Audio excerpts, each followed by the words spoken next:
Bom, minha gente, estamos aqui no Contraditório do canal Metropolitano de Notícias com dois novos convidados, mantendo no estúdio o deputado Amaury, o Maclin, que é deputado também estadual, e o nosso amigo o Bercó, que é advogado, meu colega de trabalho. E nós estamos aqui agora continuando discutindo esse monopólio da Enel. Por que a ANEEL não entra na história? Por que a reguladora do serviço não entra na história? O que prende a Enel a permitir com que as coisas aconteçam da forma que estão acontecendo, deixando toda a comunidade goiana em situação difícil? Porque energia é coisa séria. Amaury, quando eu passeava na China, em Ganzhou, aquelas cidades da China, eu achava interessante, não tinha fio na rua, fiação. Eu perguntei, cara, vocês não usam energia, não? É que na base de feitiçaria, alguma macumba? Não. A gente que tem geradores de modo contínuo. Cada família tem seu gerador.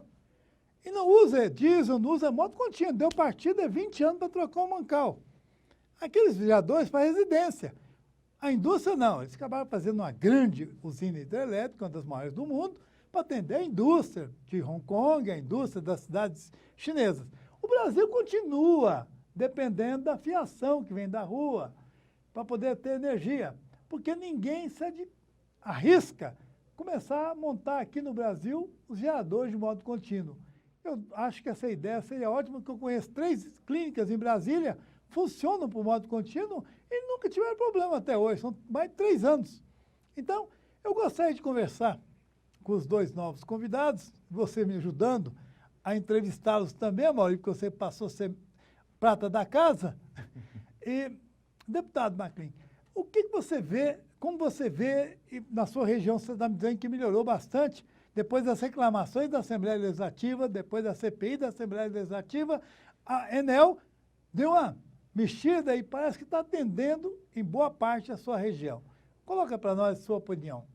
Assim, primeira coisa que o setor de energia é um grande desafio, né? E hoje a Enel Goiás, ela pegou um abacaxi e ela vai ter que descascar esse abacaxi. Por que eu falo que é um abacaxi? Ela pegou uma Celg destruída, uma Celg sucateada, uma Celg que foi anos e anos palco de corrupção pela gestão anterior, do PSDB, todo mundo sabe disso, mas ela assumiu esse compromisso. Ela rematou no leilão por 2,1 bilhão, se eu não me recordo, se eu não estou enganado. Uma parte disso foi para a Eletrobras, outra parte para o governo do estado de Goiás, para que fizesse investimentos em infraestrutura, que também não foi feito. Mas o que eu entendo é o seguinte, nós temos que procurar, primeira coisa, resolver o problema de produzir energia.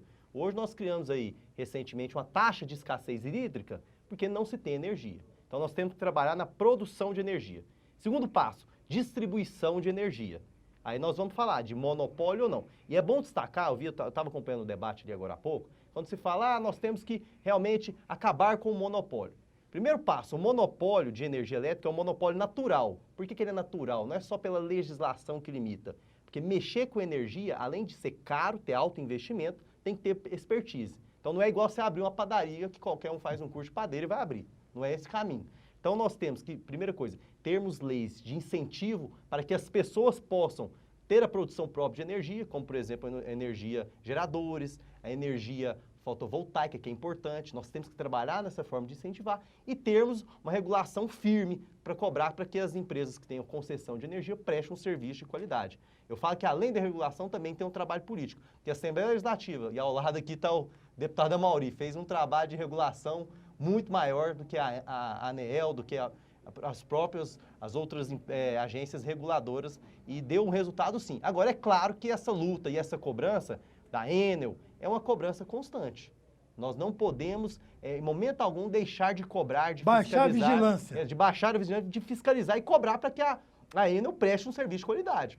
A gente vê o sofrimento de empresários, o sofrimento do produtor de leite, quando tem ali seus produtos ali, seu ganha-pão sendo perdido pela falta de energia.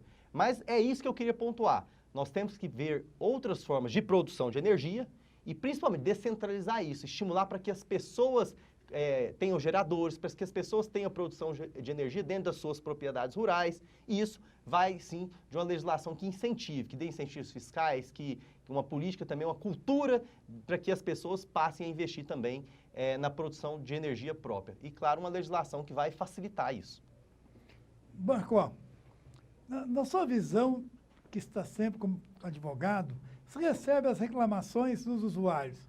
Aquele talão de energia que o usuário recebe, aquilo em alemão ou francês dá a mesma coisa, porque ninguém entende o que está escrito ali. Você não acha que a Ordem dos Advogados do Brasil deveria abrir aí um curso, trazer técnicos do ITA, para explicar para o advogado como é que funciona esse talão?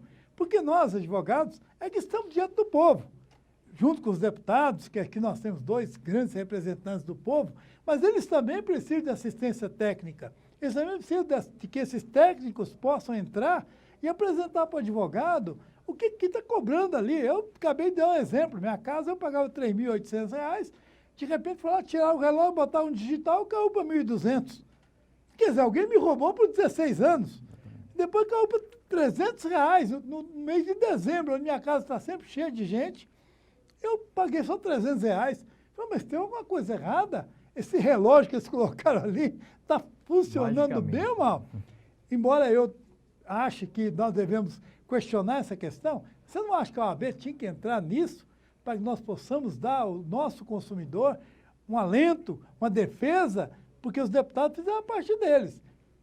A Mauri encabeçou uma CPI, desceu o burrai na Enel, conseguiu corrigir alguns, embora na região dele ainda tem 2 ou 3 prestadores, quando tinha 10 prestadores de serviço, quer dizer, caiu um poste, imediatamente a CELG ligava para o prestador corria lá, acudia. Hoje não tem gente para trabalhar.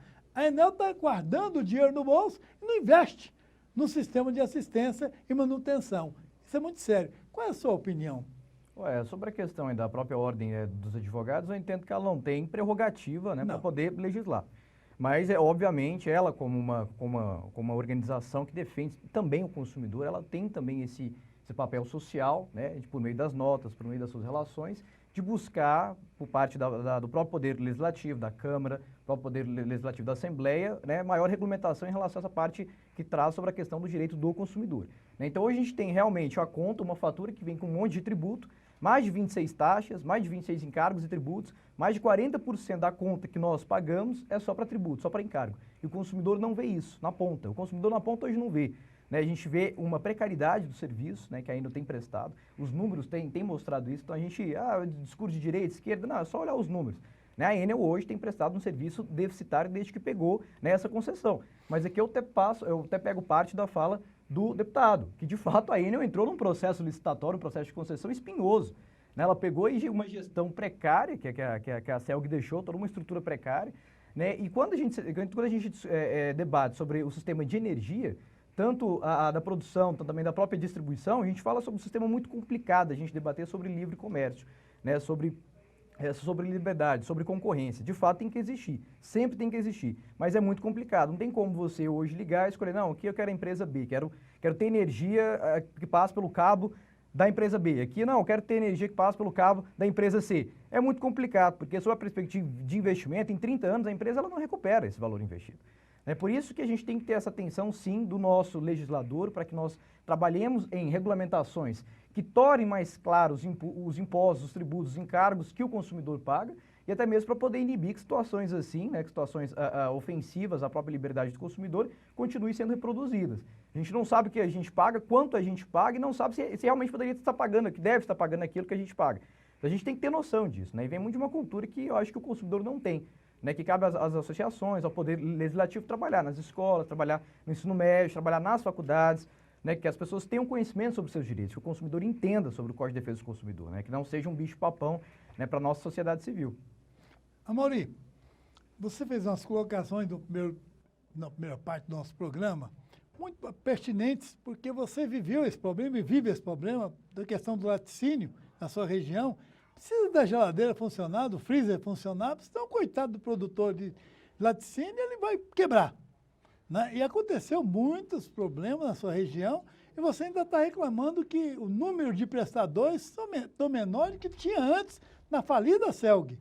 O que você acha disso? Reduziu de uma forma assustadora. A Enel visa lucro. Ela não está preocupada, infelizmente, com o consumidor final. Nunca se preocupou. Quando nós fizemos a CPI, eu questionei muito isso, a questão dos prestadores de serviço que ficam lá na ponta.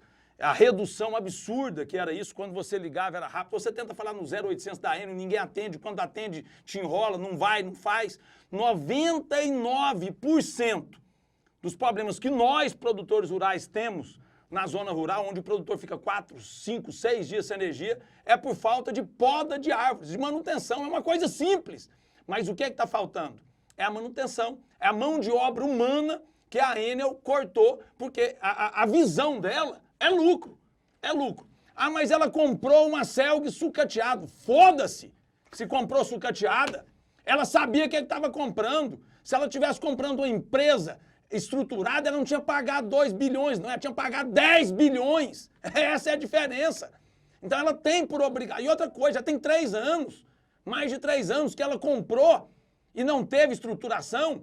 Quando nós fizemos a CPI na pressão, até helicóptero a Enel disponibilizou. Quando a coisa era séria, o helicóptero ia lá, levava o cara. Depois tirou isso tudo, acabou, baixou a poeirinha e agora começou de novo no consumidor. É uma vergonha. Pera lá, vai subir a energia. Beleza. Se nós pagar dobrado, não falta energia. Se pagar dobrado, tem energia. Então, para eles é bom. Essa escassez aí, essa seca, filha da puta que nós estamos vivendo, para a Enel é bom, porque eles vão ganhar mais dinheiro, eles vão cobrar mais. Não tem, eu discordo aqui do meu companheiro, o deputado Michael, porque eu acho que tem que haver sim a concorrência. Se outros países conseguem fazer essa distribuição, onde eu posso escolher, se eu não puder escolher na minha casa, mas que seja por região, pronto. Vai ter essa concessão liberada por região. Tem que haver uma forma de impedir que a Enel faça o que vem fazendo com o consumidor goiano. O dia que eles foram lá puseram lá na Assembleia, lá na comissão, lá, um quadro que tinha melhorado, que tinha feito isso, que era uma das energias mais baixas, estava no meio. Mas atrás dela tinha um punhado que era mais barato, um punhado de estado que estava pagando bem menos. E aí eles, tentando forçar a Assembleia a entender que tinha aumentado a energia 16%. A sua energia, doutor Marco, aumentou 16%? Muito mais. A sua? Então é vergonhoso. Eles acham que nós, consumidores, somos uns idiotas. Falar que a energia aumentou 16%, dobrou. Deixa eu te falar uma coisa. Se fosse ao contrário, quando a Enel foi na sua casa, se no lugar de você pagar 3.800 cair para 1.000, fosse o contrário, eles tivessem identificado. E olha que o seu caso é o primeiro que eu vejo em Goiás. Porque o que eu vejo em Goiás é só ferro no consumidor. O consumidor estava pagando 1.000, eles tiraram o relógio. Triplicou. E durante 15 anos eles alegam que o cara estava roubando e tinha que pagar 3.000 e cobram retroativo. Por que não te pagaram? Que ficou provado que 16 anos você pagou 3.800 quando tinha que pagar 800. Por que não te pagaram? Porque quando eles ferram o produtor de leite que fica 3, 4 dias lá se fudendo, porque o cara tá pagando, recebendo uma mixaria pelo seu leite, e aí fica 3, 4 dias sem energia, tendo que dar leite para porco, não tem o que fazer, vaca dando mastite, porque tá dando problema na teta da vaca, porque não ordenha, eles não repõem esse prejuízo pro produtor. Mas quando eu tive uma reclamação séria, quando é um terceirizado da Enel, doutor, escuta essa, um terceirizado da Enel, e a Enel tem alguns critérios. Se o pneu do prestador de serviço, do terceirizado da Enel, tiver careca, ferro, ele é multado em 10, 15, 20 mil reais. Ferra, paga. Mas quando a Enel erra com nós, consumidores, quem paga? Nada. O consumidor Quem fiscaliza a Enel? Quem está fiscalizando? E aqui tem até um adendo Como é que chama muito aquele interessante. certificado que põe na geladeira? Eu esqueci o nome da porcaria do trem. Do Metro? Imetro. Nós, a Assembleia, A na ANEEL época, não faz nada. A cobrou ANEEL não- do Imetro a fiscalização dos relógios. Porque a Enel ia lá, doutor, tirava o relógio e falava, ó, seu relógio está adulterado, você vai ter que pagar. Ela mesmo era o juiz e condenava e o delegado. Ela fiscalizava. E aí nós tudo. cobramos do Imetro. Nós não... É ela que toma conta disso, nós do Imetro não... Então, Não, É absurdo, é E absurdo. aqui tem até um o que essa adendo, empresa até um faz. adendo. É uma barreira de entrada para o consumidor que tem os seus aparelhos danificados, por exemplo, pedir ressarcimento com a Enel. Já viu tanto que é complicado? Você tem que ligar no 0800, quando é atendido depois de 25, 30 minutos, tem que esperar toda a gravação, escolher a opção, você tem que ter a nota fiscal do seu aparelho no seu nome. Veja, a nota fiscal do aparelho tem que estar no mesmo nome do titular da conta. Então você mora na sua casa lá, tem 7 pessoas, seu filho, que não é titular da conta, o senhor que é, tem um aparelho dele de televisão queimado, tem a geladeira que está no nome dele queimado, tem qualquer coisa queimada, ele não tem direito a esse ressarcimento de forma administrativa. Ele tem que entrar via judicialmente, seja por juizado especial ou vara comum. Isso traz uma morosidade para a justiça e traz um lucro muito maior para a Enel, porque a Enel ela vai ter que pagar essa indenização que deveria ter sido paga lá quando teve essa incorrência, vai pagar daqui 6 meses, quando tiver o processo, quando tiver a sentença nesse processo. Então isso gera um fluxo de caixa positivo para a Enel, para ela é interessante. Vocês Fora os que viram não entram a na questão, justiça, né? a questão Então, de assim, produtores jogando leite dentro da Enel? Quando isso aconteceu num produtor de Orizona, um rapaz simples, humilde, que foi lá e jogou e deu uma repercussão a nível nacional contra a Enel, ela se mobilizou, fez reunião em Orizona, em outras cidades, foi lá e fez mutirão, e bababá, e a coisa começou a resolver. Nós achamos, puta merda, tomar vergonha na cara, esse povo italiano. Porque teve mídia. Né? E teve mídia. E tem uma turma que está dentro da tem, eu Enel, faço. que é da antiga Celg. O doutor Humberto, pensa num homem bruto de serviço, é um monstro para trabalhar. O doutor Humberto deve estar ficando quase louco, coitado. Porque eu acho que nem na época da Enel, da Celg, o desserviço era tão grande. Né? E tem uma turma que nos atende muito bem, que é o doutor Humberto, é o Marco Henrique, é uma turma que está dentro da Enel, que dá atenção ao produtor, mas não consegue, porque não depende só deles. Então, realmente, nós temos que ver uma forma de punir essa empresa, porque quem está recebendo a punição é somente É só o consumidor. o consumidor final. Enquanto isso, a Enel fecha o seu trimestre em 2021 com um lucro recorde. Né? Eu tenho aqui uma pergunta do Carlos Siqueira, de Aparecida de Goiânia. Ele pergunta o seguinte: qual a responsabilidade dos governadores Marconi e Caiado nesse contexto da Enel? A sua posição. Eu acho que assim, há muita vista grossa, né? Que eu entendo que também faz parte, sim, né, do nosso Poder Executivo, ter essa pressão também. Os caras têm que realmente enquadrar. Tudo aquilo que está errado, tudo aquilo que não está sendo proveitoso para a sociedade civil, tem que ser questionado, tem que ser auferido, tem que ser, de fato, investigado. Né? E aí vem esse trabalho muito bom da própria Assembleia, que faz a CPI. Agora nós estamos com uma SEI, né, instaurada na Câmara. Eu teve deputado questionando a SEI, falando, não, mas é um absurdo terem aberto a SEI. A Assembleia ela já tinha aberto essa CPI. Tudo bem, abriu, mas ainda continua tendo recorde de lucro e o serviço continua deficitário. Então, Marclin, qual é a sua posição em relação aos governadores? Olha, Você acha que eles iriam tomar uma posição, ou Gente. tomaram, ou foram coniventes, ou foram omissos? Olha, o governador Caiado estava ao lado da Assembleia quando foi instaurada essa CPI. Foi um leão brigando com a Enel. Na época até surgiu Ameaçou um comentário de caçar fazer concessão. a encampação, caçar a concessão. Então ele fez o que podia ser feito. Agora a questão é o seguinte, gente. Eu queria, porque é muito fácil, é só pegar de volta. Não é pegar de volta, é pegar o abacaxi para trás. E quem vai O tomar problema conta dessa energético é muito grande. Hoje, a saída que nós temos hoje é continuar um trabalho de cobrança incisiva. Regulação por meio dos parlamentares, nós que denunciamos, cobramos. Regulação por meio da ANEEL, por meio da GR, multar quando ela ser prejudicada e principalmente conscientizar também o consumidor que teve um prejuízinho, ajuiza. Porque assim, esse negócio, porque quando queima um negócio, você não recebe administrativamente. Isso nunca vai receber administrativamente. Pedágio do mesmo jeito ali, ó. Eu tive o meu carro avariado, eu entrei na justiça, recebi. O outro que eu fiz o pedidinho administrativo, não recebi. Se eu quiser receber, é na justiça. Empresa vai jogar pro lado dele. A gente tem que ter... viver o mundo da realidade, não o mundo do sonho. Vai ser sempre essa guerra, consumidor e prestador de serviço. E nós, parlamentares, aqui temos que cobrar, OAB que você disse, em relação, tem que se posicionar sim. A questão é que quando a Assembleia fez a CPI, o advogado da Enel era o presidente da OAB, então teve um conflito de interesse, entendeu?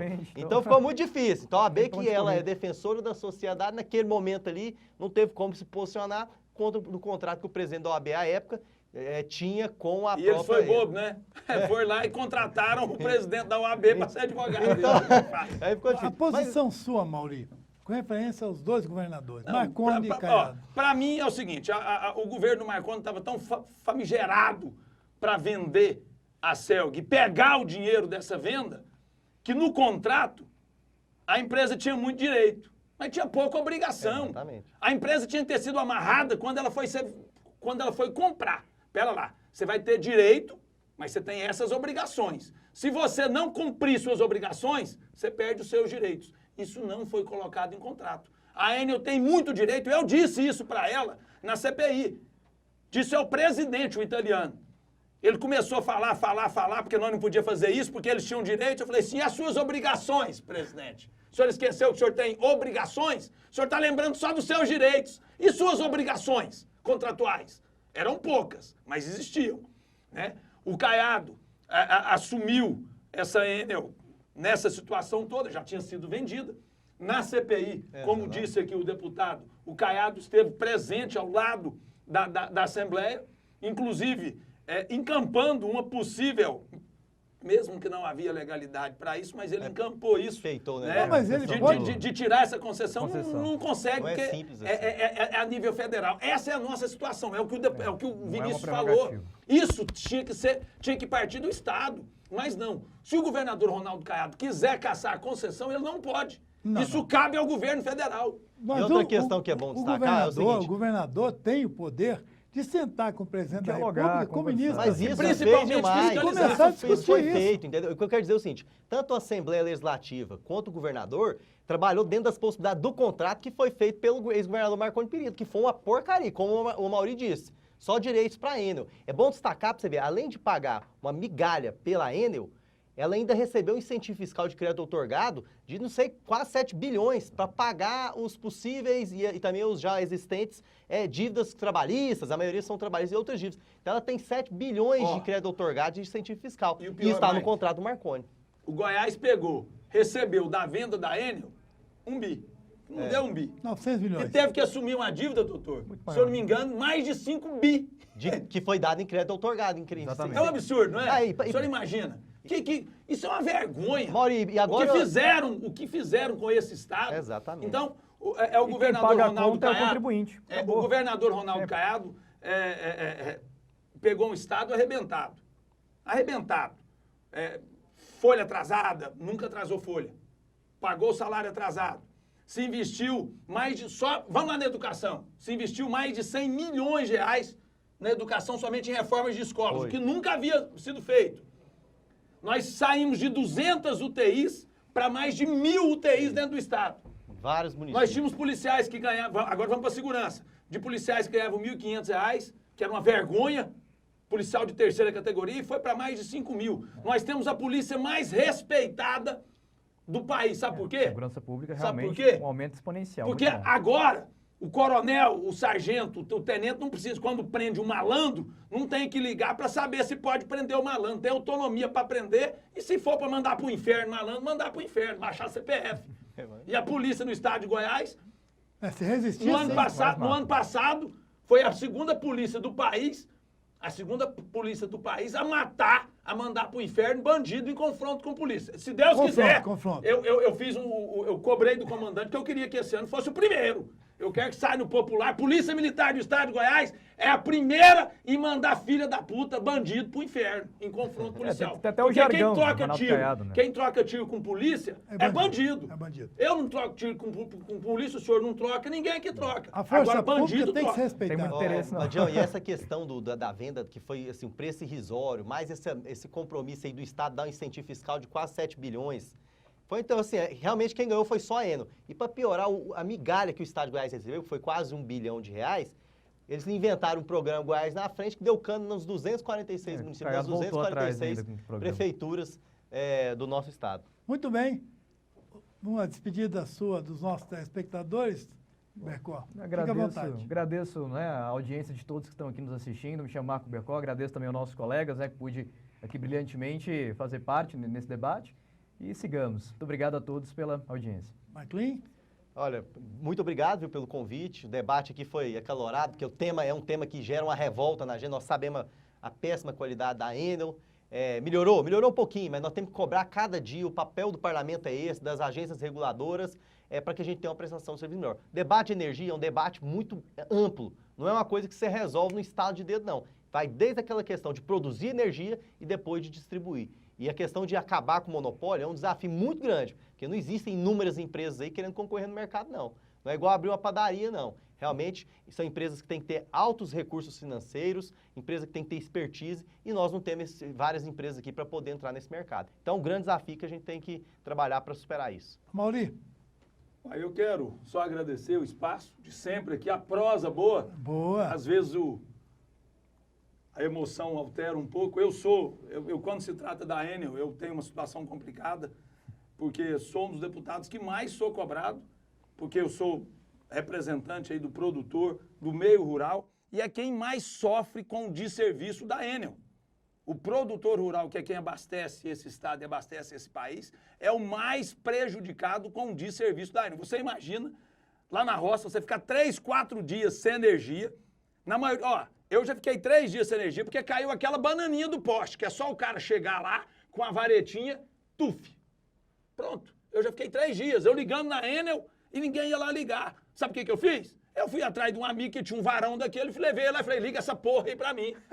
Então, infelizmente é isso que está acontecendo. Então, eu quero aqui dar os parabéns pro deputado Mike.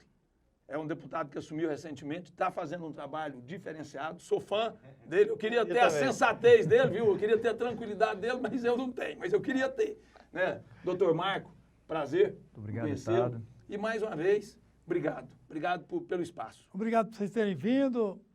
Canal Metropolitano Notícias, no Contraditório, agradece a contribuição de vocês, essa participação efetiva no esclarecimento de um problema muito sério.